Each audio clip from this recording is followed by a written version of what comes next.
이 시간 하나님 말씀 야고보서 1장 19절부터 보시겠습니다.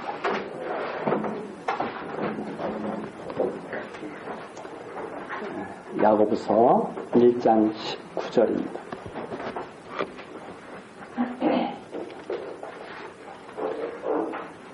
내 형제들아, 너희가 알거니와 사람마다 듣기는 속히 하고 말하기는 더디하며 성내기도 더디하라. 사람의 성내는 것이 하나님의 의를 이루지 못함이니라. 그러므로 모든 더러운 것과 넘치는 악을 내어버리고 능히 너희 영혼을 구원할 바 마음에 심긴 도를 온유함으로 받으라. 21절까지. 우리 전 시간에 성도의 자세에 대해서 지금 계속 말씀을 드리고 계신데, 전 시간에 인내를 이루어야 한다, 시험을 참아야 한다 그러면서 시험 우리가 유혹을 받는 것은 자기 욕심에 미혹된 까닭이지 하나님께서 그걸 좋아하시는 것이 아니다. 그리고 하나님은 진리의 말씀으로 우리를 낳으신 것이다. 그러니까 그 진리의 말씀 따라서 살기를 하나님께서는 원하고 계신다. 이런 내용입니다. 그리고 나서 이제 세 번째로 성도는 경건을 이루어야 된다 하는 그런 내용입니다. 경건을 이루어야 되는데 어떻게 경건을 이루느냐? 하나님의 의를 이루어서 마음에 심긴 도를 받아야 된다. 하나님의 의, 인간의 의로는 이 심긴 도를 받을 수가 없죠. 하나님의 의로 우리가 마음에 심긴 도를 받는데, 바로 그 심긴 도를 받아서 경건을 이루어야 한다 하는 내용입니다. 19절서부터 보시면 내 사랑하는 형제들아, 참 이 부르는 이 내용이 참 귀하지 않습니까? 우리 이 교회에 있는 모든 그 당시에 유대 12지파에게 지금 이 편지를 보내는데, 그 형제들이죠. 그 형제들에게 지금 하시는 말씀입니다. 너희가 알거니와 사람마다 듣기는 속히 하고 말하기는 더디하고 성내기도 더디하라. 무엇을 빨리 속히 들어야 되느냐? 하나님 말씀을 속히 들어야 됩니다.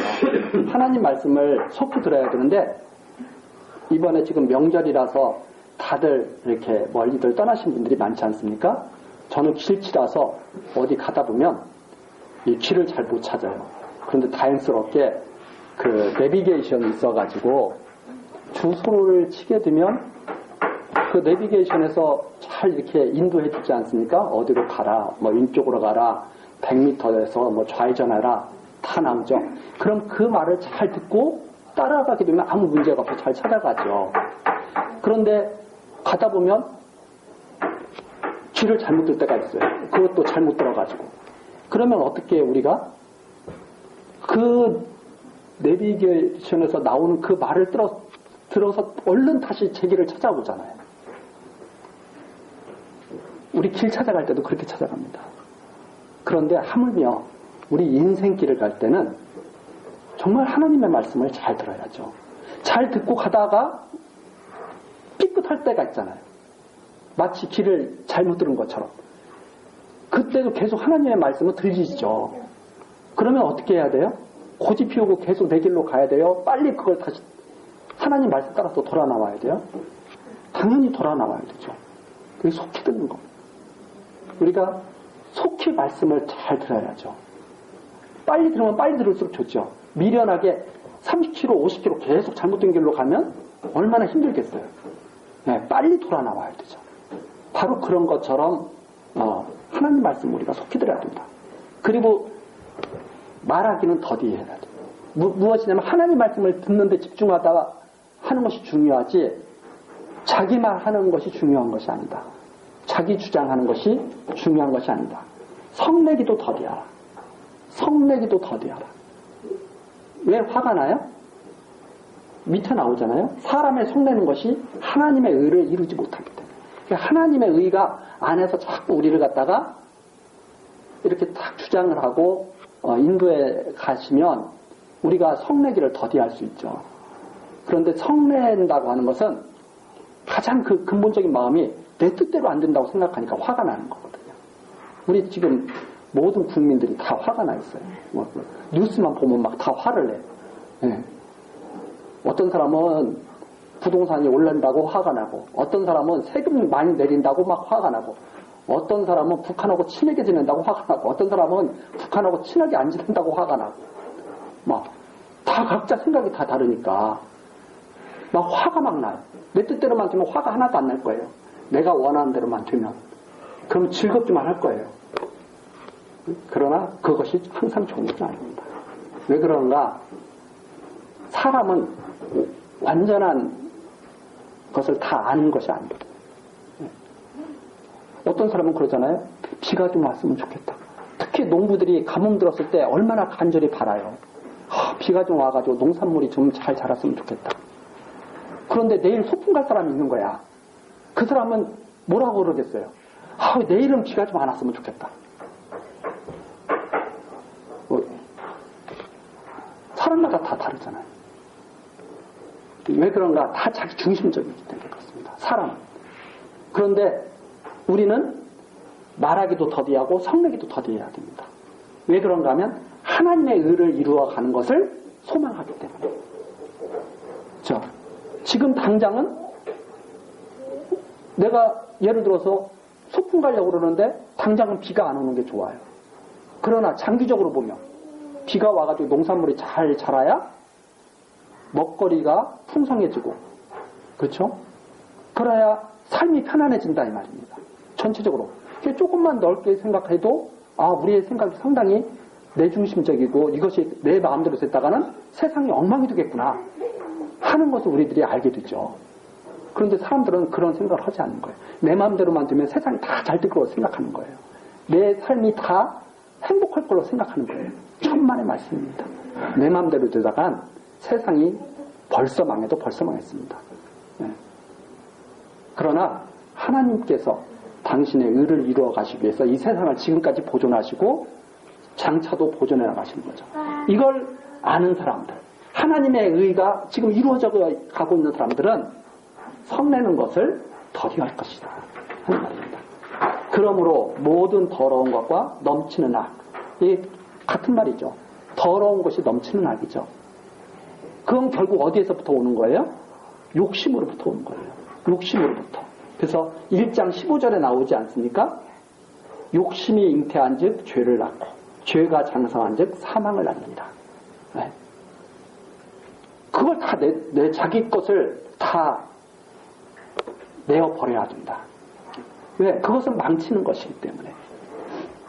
그래서 하나님의 의를 따라서 능히 너희 영혼에 구원할 바 마음의 심긴도. 여기죠. 우리가 심은 도예요? 심긴 도예요? 우리가 심은 도가 아닙니다. 하나님께서 심어주신 거죠.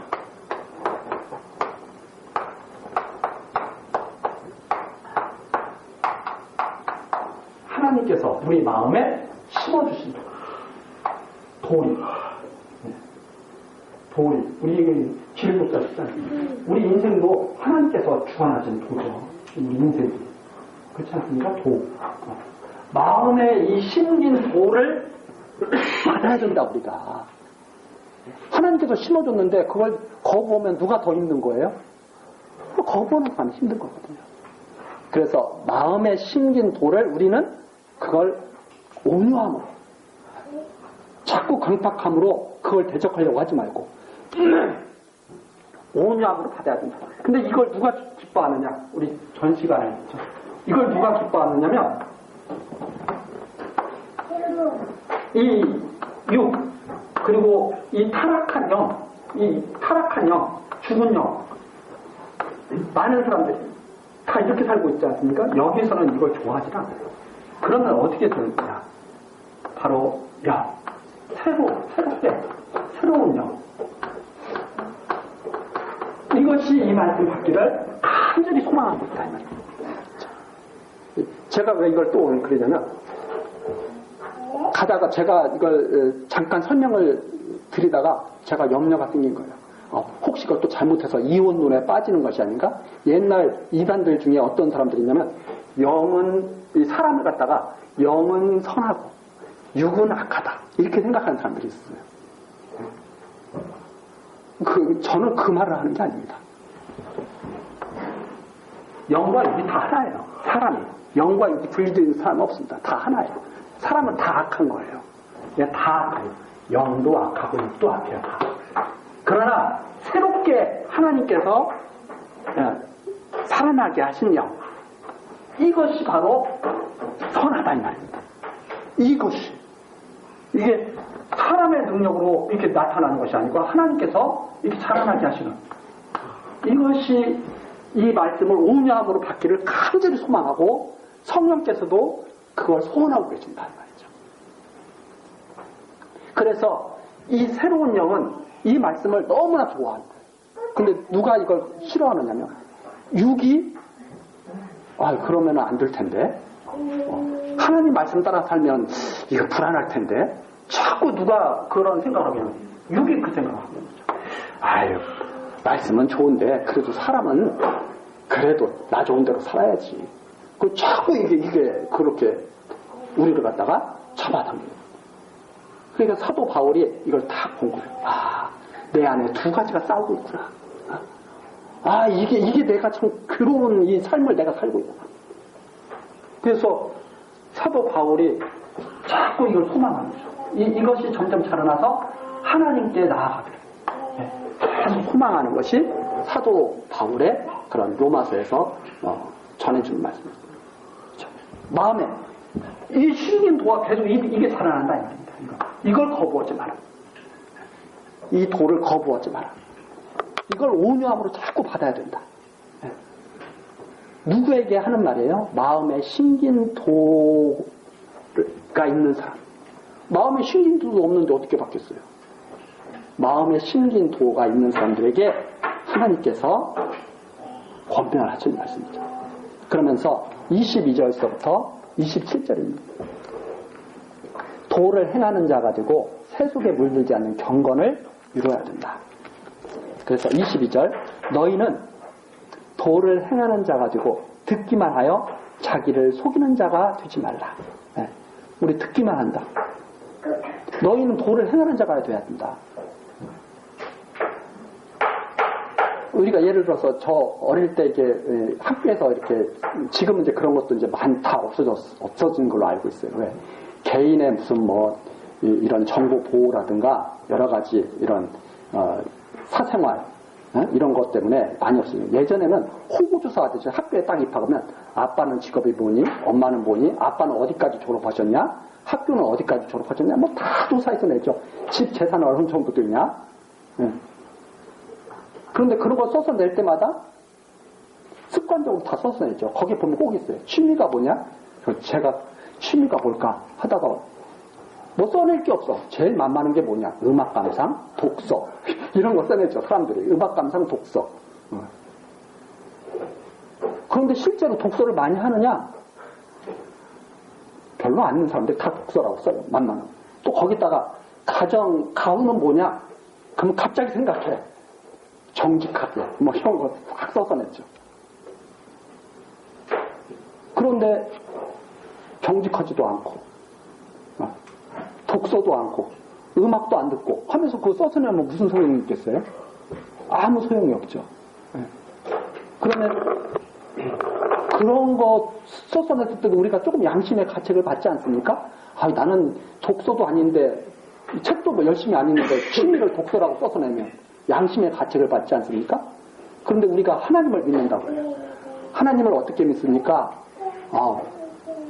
그냥 차라리 하나님을 내가 원하는 대로 다 이루어주시는 하나님 믿습니다. 그러면 차라리 괜찮아요. 그런 마음 편한데 우리는 지금 하나님을 어떻게 믿습니까? 하나님을 여호와로 믿습니다. 언약하신 말씀대로 모든 것을 이루어 가시는 여호와로 믿습니다. 마음의 신임에. 이렇게 믿습니다. 고백을 하고 생활할 때는 무슨 언약대로 이루어져. 내 육신대로 이루어지는 것이지. 이런다면 무슨 소용이 있는 거예요?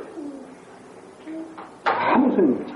그래서 여기에 나오는 도를 행하는 자가 되고 듣기만 하고 자신을 속이는 자가 되지 말라고 하는 것은 어떤 말씀이냐? 하나님 여호와를 믿고 사는 삶을 보여라. 하나님 여호와를 믿고 사는 삶. 그게 어디에서 보이겠어요? 누가 보이겠어요? 여기요. 이건 자꾸 못 보이겠어요. 네. 여기는 자꾸 그걸 보이고 싶어요. 그래서 이것이 자라나면 자라날수록, 새로운 영이 자라나면 자라날수록 우리는 거기에 대한 소망이 더 커져가는 거예요. 아, 내가 하나님을 여호와로 믿고 살아야 된다. 그러면 심령의 평안을 누리죠. 심령의 평안을 누린다 이 말입니다. 마음의 평안. 아, 하나님 뜻대로 우리가 그렇게 되겠구나. 이걸 소망하게 되고, 그 소망하는 것이 기도로 나타나게 된다 이 말이죠. 아, 하나님께서 정말 나를 그렇게 해주시면 좋겠다. 네. 하나님이 나를 가나안 땅으로 진짜 인도하시면 좋겠다. 이스라엘 백성들의 소망이, 그 소망이 생기는 거 아닙니까? 맨 처음에는 이스라엘 백성들이 뭐라 그래요? 야, 우리 다 애굽으로 가자. 다시 애굽으로 돌아가자. 여기는 가고 싶은 곳이 애굽이야. 우리 계속 애굽으로 가자. 야, 하나님 따라가다가 죽겠다. 광야에서 다 죽겠다. 왜 따라가는 것이 자꾸 어려운 것이 보이거든요. 그 애굽으로 가고 싶은 것은 뭐가 그래요?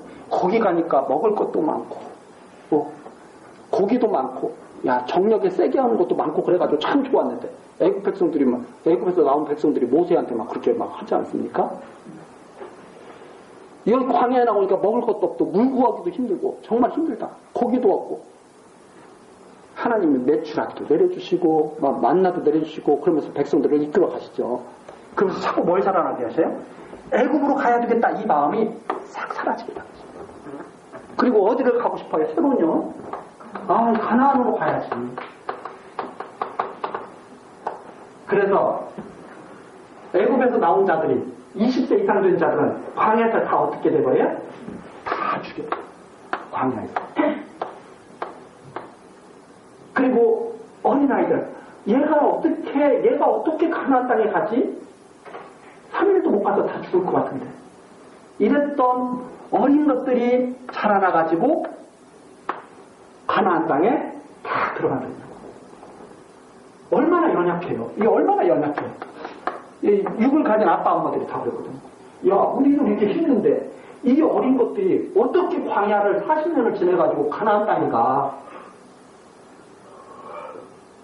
큰일 났다. 애국으로 돌아갔으면 좋겠다. 어떤 사람들이? 이미 나온 사람들이. 홍해 바다를 갈라서 이미 나온 사람들이 애국으로 돌아가면 좋겠다는 거예요. 이미 하나님께서 어떻게 해놨는데?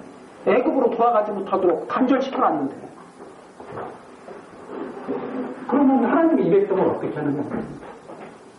다 죽이고.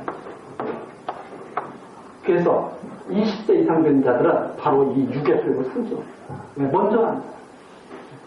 다 죽여버리시고 그 어린 것들, 이제 갓 태어나고 아직 살아보지 못하는 그 어린 것들은 점점 자라나게 하시고 완전히 새롭게 변화시켜서 순식간에 가나안에 들어가게 하십니다. 그 역사를 비유적, 예시적으로 출애굽을 통해서 보여주십니다.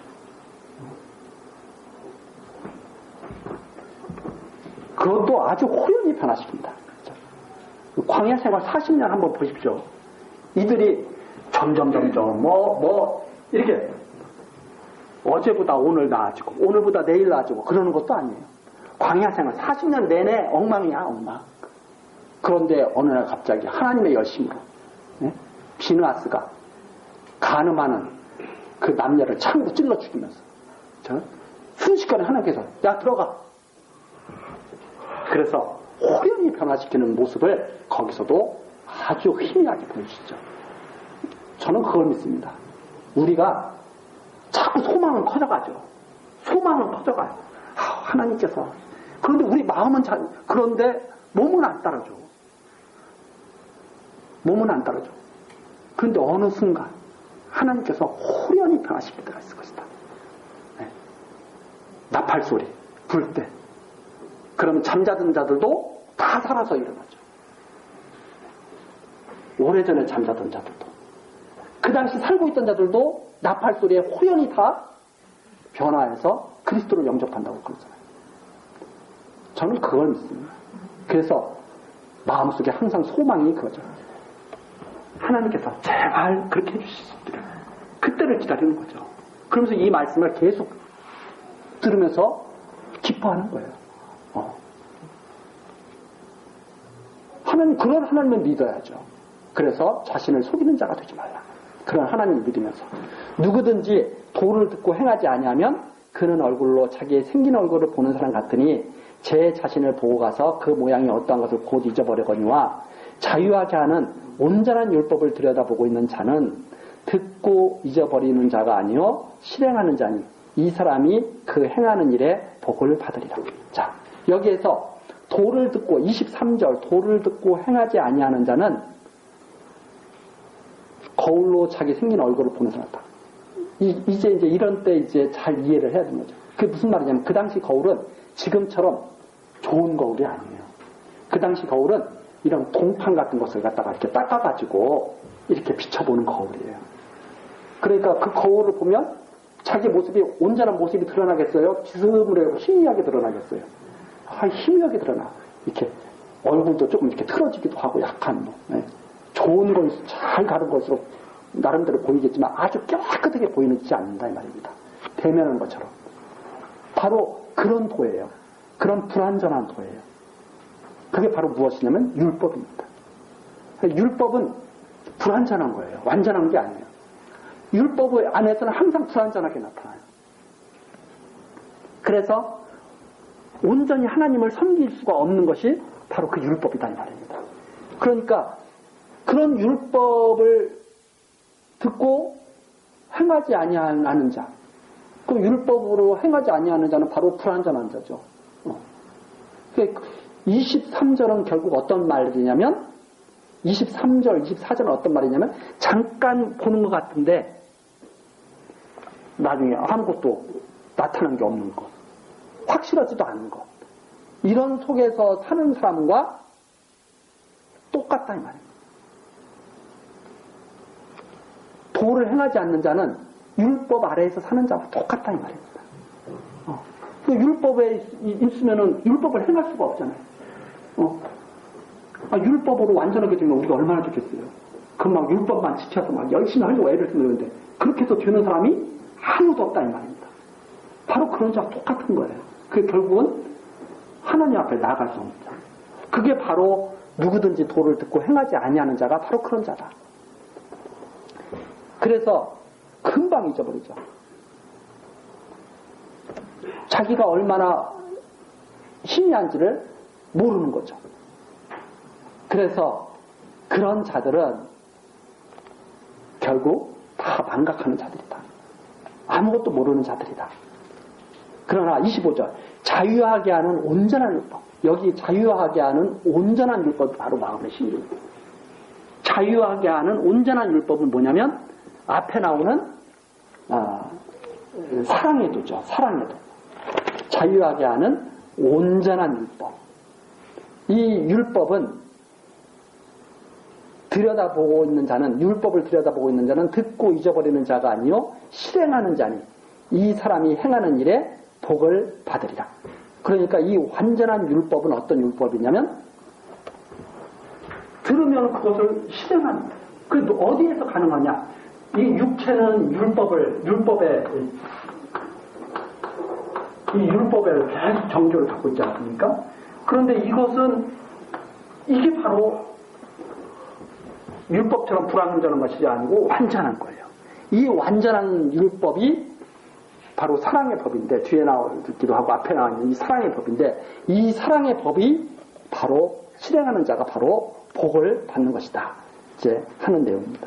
그래서 조금 더 뒤에 가서 보면 누구든지 스스로 경건하다 생각하며 자기 혀를 제갈먹이지 아니하고 자기 마음을 속이면, 앞에 나왔지 않습니까? 자꾸 자기 말을 해요. 자기를 경건하다고 하면서 자기 말을 해요. 이런 사람은 헛것이다. 하나님의 말씀대로, 하나님의 말씀을 들어야지 자꾸 자기 말을 하고 분노하고 이러는 사람은 지금 헛경건이다 하는 말입니다. 그래서 27절이죠. 하나님 아버지 앞에서 정결하고 더러움이 없는 경건은 곧 고아와 과부를 그 환난 중에 돌아보고 또 자기를 지켜 세속에 물들지 아니하는 이것입니다. 정말 경건, 더러움이 없는 경건은 어떤 경건이냐? 고아와 과부와 과부를 그 환난 중에서 돌아보고 또 자기를 지켜. 이게 왜 고아와 과부 환난 중에서 돌아보고 자기를 지킨다는 이 말이 여기 나오냐면 이게 12지파에 배분하는 거거든요. 유대 12지파. 유대인들의 생활의 가장 핵심은 뭐냐면 이겁니다. 구제, 금식, 기도. 이게 유대인들의 생활 모습이에요. 원래 생활 모습. 왜 그렇게 해야 되느냐면 그들은 하나님의 사랑을 담고 있는 족속이기 때문에 그렇습니다. 그래서 구제와 기도와 금식, 이것이 유대인들의 모습인데 정말 하나님 앞에서 우리가 더 정결하고 더러움이 없는 경건이라면 그 하나님의 말씀을 따르면서 자기를 지켜야 되는 거 아니냐 하는 그런 말씀이죠. 세속에 물들지 아니하는 것 아니냐. 그래서 여기에 세속에 물들지 않는다.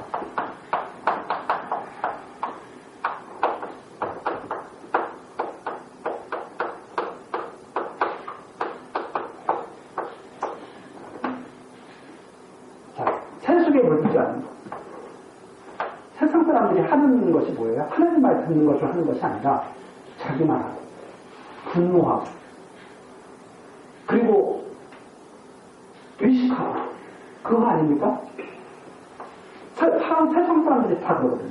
다른 사람을 욕하면서 자기가 거기에 속한 것은 딱하게 모르거든요. 자기가 거기에 속해 있는 거예요. 이 세상에 있는 사람들은 분을 차려요. 그리고 자기 말하기를 좋아. 그러나 마음에 식민 돌에 있는 사람은 자기 말을 아끼고 화내는 것을 싫어. 그리고 하나님 말씀 듣기를 좋아한다. 그 하나님 말씀을 들으면서 하나님의 선한 뜻을 쫓는 것이 그것이 정결하고 더러움이 없는 경건 아니겠는가 하는 말씀이 여기에 아주 압축적으로 나왔습니다.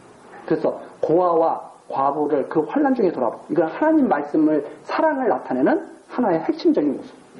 그렇게 하면서 세속에 물들지 아니하는 것 이것이 정결하고 더러움이 없는 경건이 아니겠느냐. 바로 그런 말씀이죠.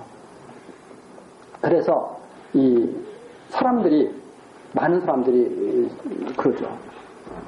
이 세상을 보면서 왜 세상이 저런지 모르겠다고. 저도 가끔가다 저도 모르게 그런 한탄할 때가 있는데 막 세상이 이렇게 막 잘못 돌아가는 것 같잖아요. 그런데 우리가 이 사람들이 이렇게 사는 모습 속에서도 조금 지혜를 얻을 수가 있습니다. 우리 잡초라고 그러죠. 잡초라고 그래가지고 농사 짓는 분들은 막 잡초 제거하는데 아주 막 힘들잖아요. 조금도 이렇게 그래요.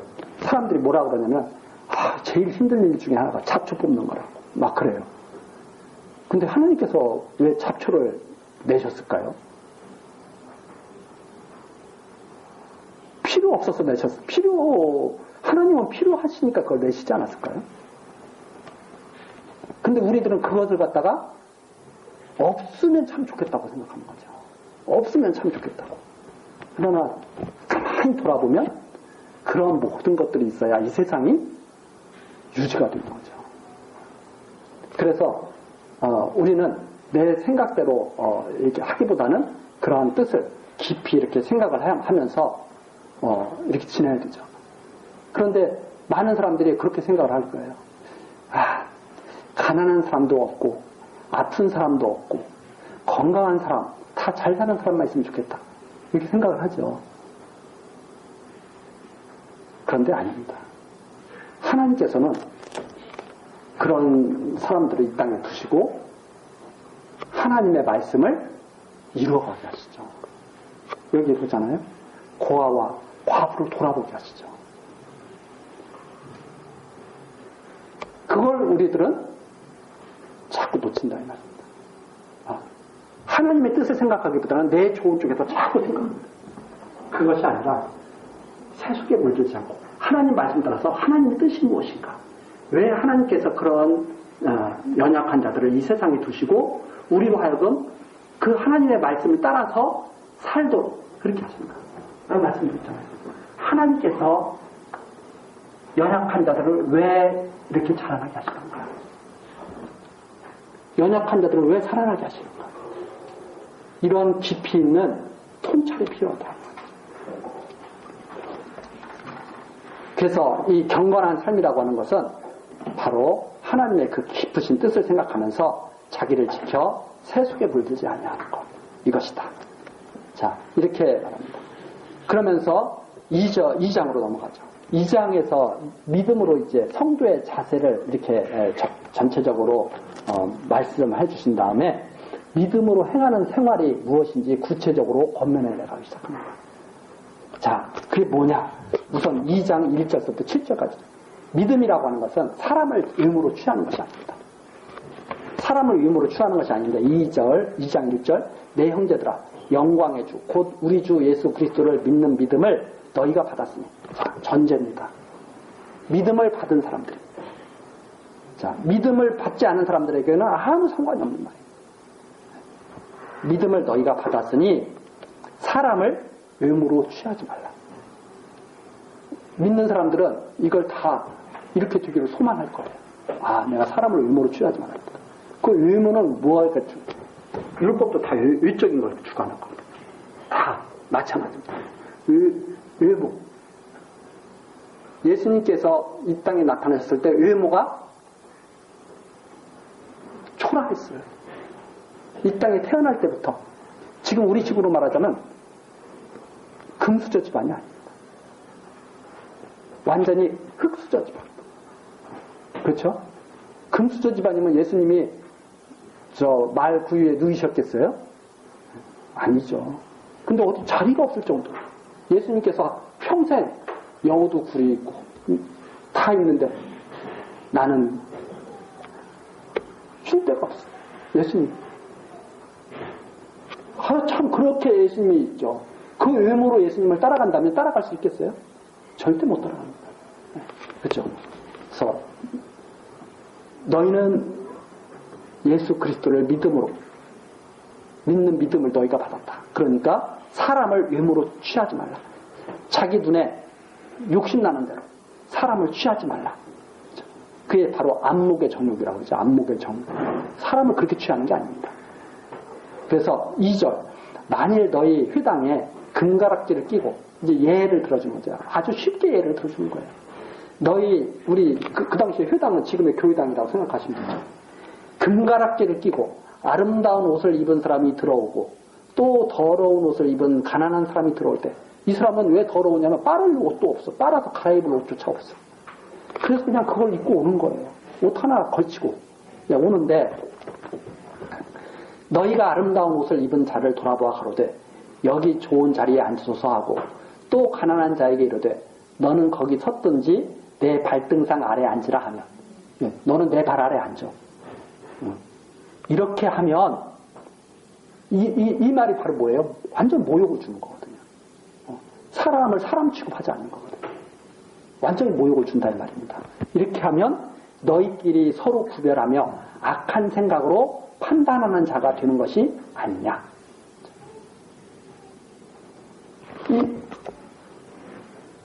이렇게 믿는 자들이 이렇게 산다면 과연 우리가 그리스도를 영접한 자들이라고 하겠느냐 하는 말이에요. 그렇죠? 그러면서 5절이죠. 내 사랑하는 형제들아 들을지어다. 자, 이 말을 들어야 된다 이 말입니다. 하나님이 세상에 대하여는 가난한 자를 택했다.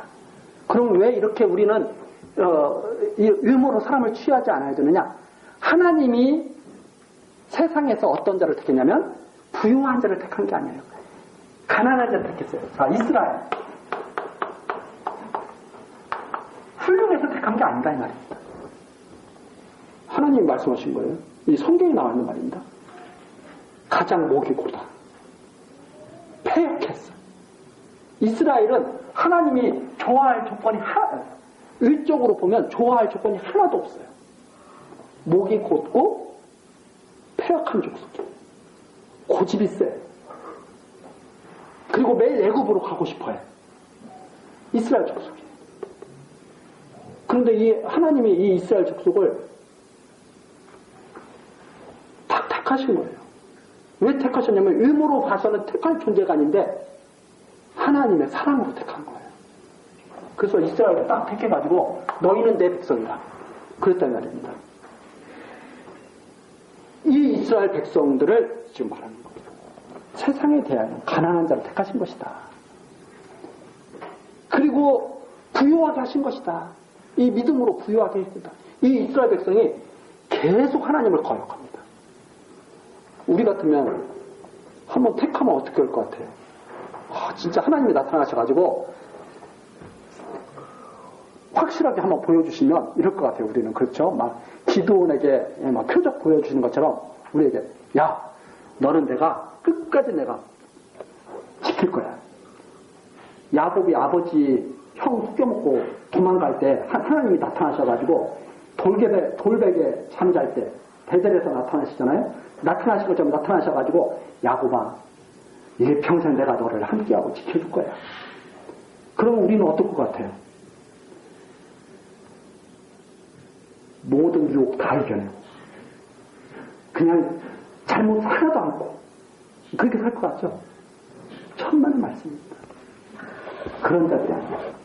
그거 보여주시잖아요. 이 이스라엘을 하나님 어떻게 하냐? 끝까지 안 버리시는 거예요. 끝까지 안 버리시는데 이스라엘 백성들이 생각할 때는 이방이나 자기나들이나 똑같은 거예요. 그래서 하나님이 계신다고 해도 우리도 똑같아. 먹고 사는 것도 똑같고 다른 것은 뭐가 있냐면 안식일 날마다 가가지고 회당 나가서 예배를 봐야 돼. 안 보면은 잘못하면 돌 맞아 죽고 이런 법이 있고 그런 거죠. 이스라엘 백성이 항상 의구심을 품습니다. 하나님이 진짜 우리 사랑하셨어요? 지금 우리들도 똑같을 걸 겁니다. 아마. 제가 생각할 때 하나님이 과연 우리 사랑하실까? 말라기서 마지막에 그래서 말라기 진짜 마지막으로 말씀하신 거죠. 너희들 왜 그렇게 의심해? 내가 너희 얼마나 사랑했느냐? 내가 너희들을 끝까지 내가 세운다고 하지 않았느냐? 에서는 내가 끝까지 무너뜨린다고 하지 않았느냐? 말라기 선지자로 처음에 1장에 그 말씀하셨죠.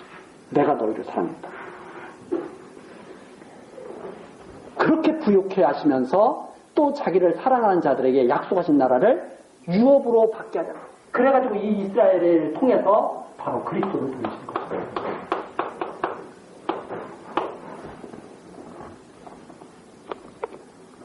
약속하신 나라. 이 이스라엘을 가나안 땅에 들어가게 하시고 그 이스라엘을 통해서 그리스도를 이 땅에 보내시고 그렇게 하나님께서 부유하게 하신 것 아니냐. 너희는 도리어 6절이죠. 가난한 자를 멸시하리라. 그런데 이들은 아직까지도 계속 그런 하나님을 모르고 가난한 자를 멸시하리라.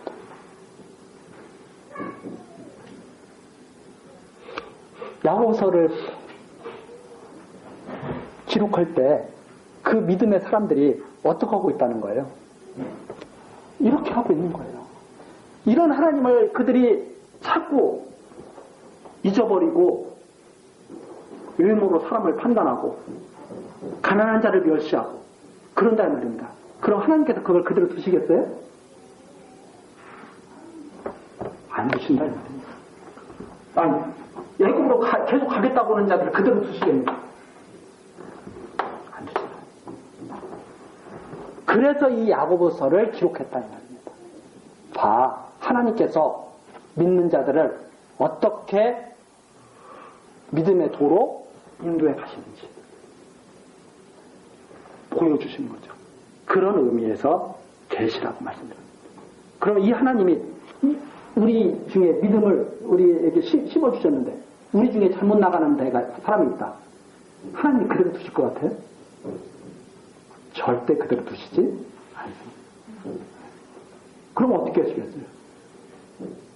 매를 때려서라도 믿음의 신인 도를 받게 하시는 오는 받게.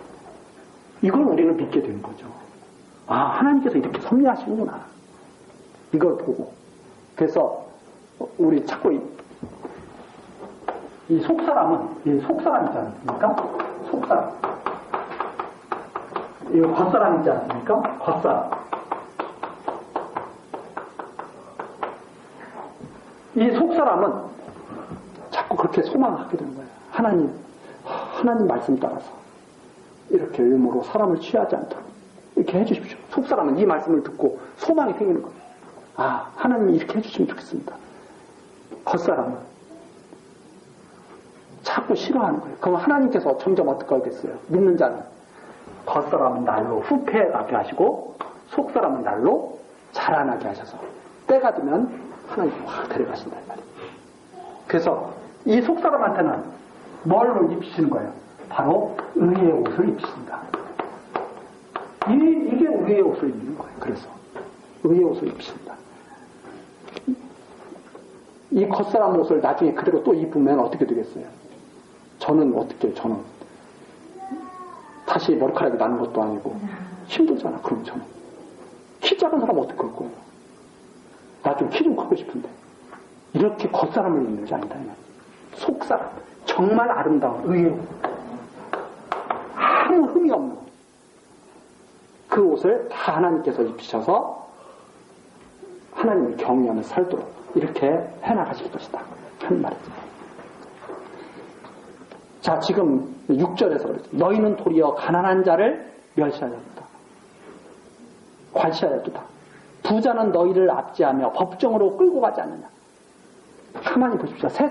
세상에서 힘 있는 자들 보십시오. 세상에서 힘 있는 자들이 정말 연약한 자들을 위해서 봉사와 희생을 하고 자기 것을 다 내어놓는지. 절대 그런 것들은 어려운 일들이에요.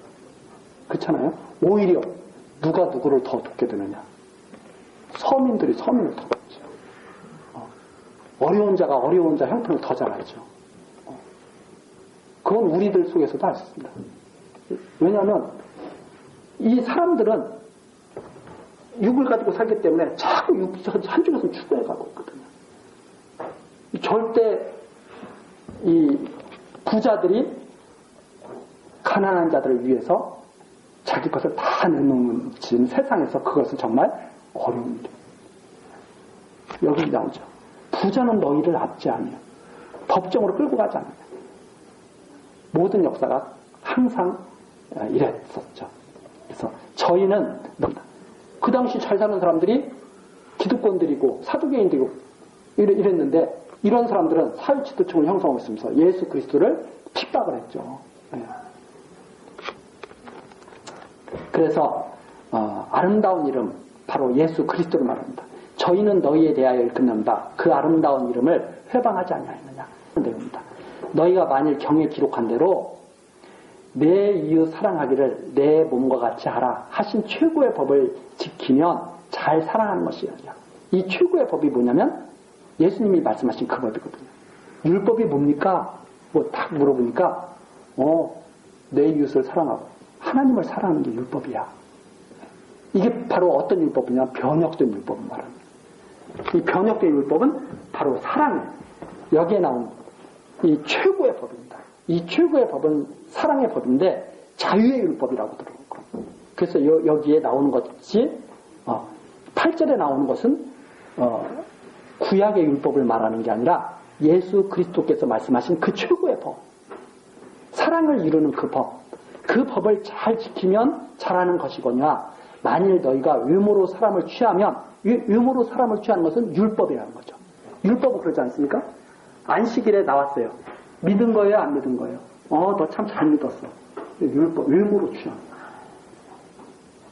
겉으로 구제를 했어요. 바리새인들은 막 술을 길게 들여뜨리고 시장에 서서 기도하잖아요. 때가 되면 시장에 서서 하나님께 기도 올립니다 해가지고 그렇게 외모로 사람을 취하면 죄를 짓는 것입니다. 자, 이것으로 사람을 취하면 다시 말씀드리면 이 겉으로 이 사람을 취하면 이게 죄를 짓는 것이다. 그럼 무엇으로 사람을 취해야 됩니까? 이것으로 사람을 취해야 되는 것이다. 이제 하는 말입니다. 그래서 외모로 사람을 취하면 죄를 짓는 것이니 율법이 너희를 범죄자로 정하리라. 외모로 나타나는 것은 다 율법이 정죄할 거예요. 그러면서 10절입니다. 누구든지 온 율법을 지키다가 그 하나에 거치면 모두 범한 자가 되나니. 여기 나오죠. 10절. 자, 10계명이 있습니다. 나 10계명 다 잘 지켰다. 그런데 한 가지 딱 어기면 어떻게 되는 거예요? 사형이에요, 사형. 율법이 있습니다. 율법이 있는데, 자, 어떤 자에게 토색질한 것이 있으면 5배로 갚아라. 100만 원 만일 너 도적질했으면 500만 원으로 갚고, 이런 율법이 있어요. 그런데 내가 잘못했으니까 200만 원만 갚아야 돼요. 그것도 율법 제대로 안 지킨 거예요. 5배 하라면 5배 해야죠. 그렇지 않습니까? 한 가지라도 없으면 하나님 말씀 안 되는 거죠. 그래서 여기 나오는 거죠. 너희가 외모로 만일 사람을 취한다면 완벽해야 돼. 외모로 사람 취하려면 완벽해야 돼. 그런 사람이 어디 있어요? 그러니까 그렇게 하지 말아야 된다 하는 말입니다. 그래서 11절이죠. 간음하지 말라 하시니가 또한 살인하지 말라 하셨으니 내가 비록 간음하지 아니하시고 살인하면 뭐가 된다고요? 율법을 범한 자가 되는 거예요. 그러니까 율법이라는 것은, 외모로 취하는 율법이라는 것은 한 가지만 잘못해도 끝장나는 거예요.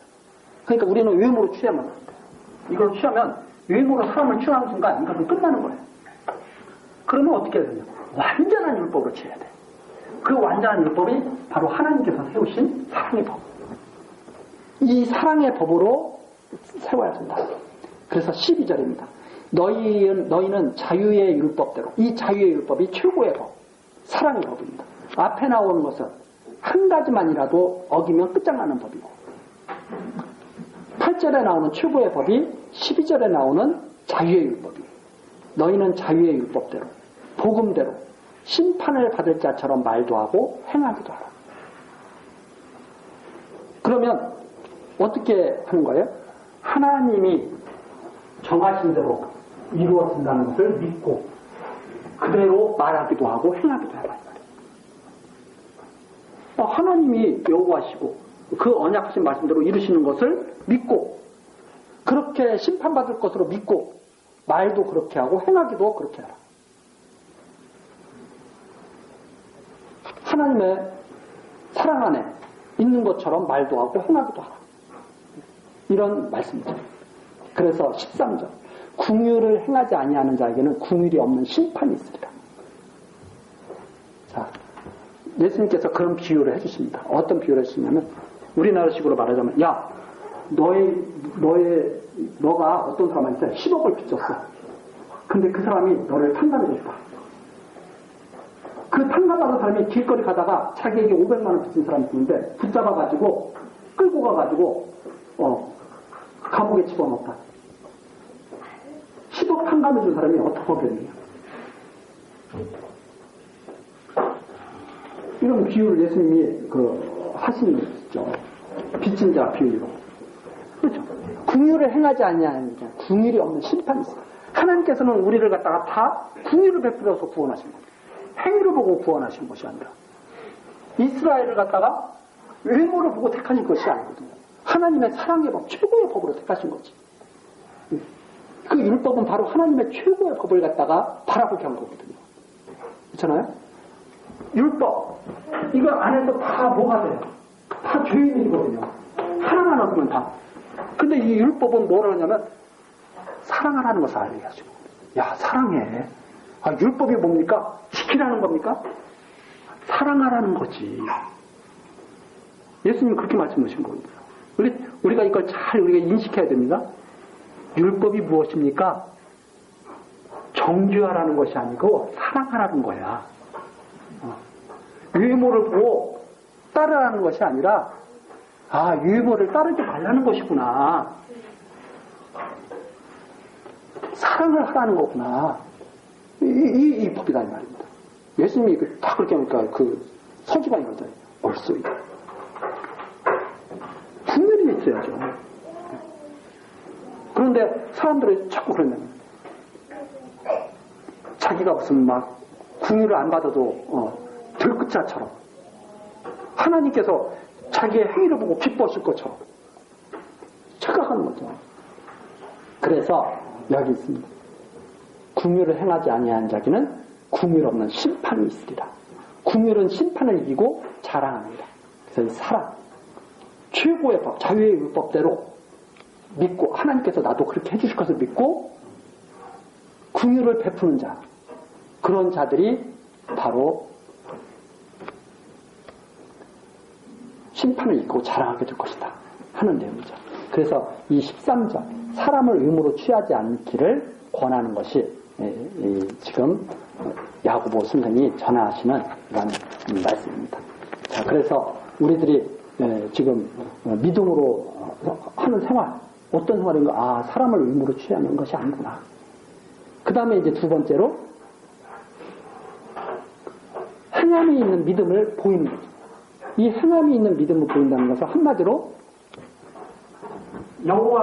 하나님이 여호와시고 하나님 여호와.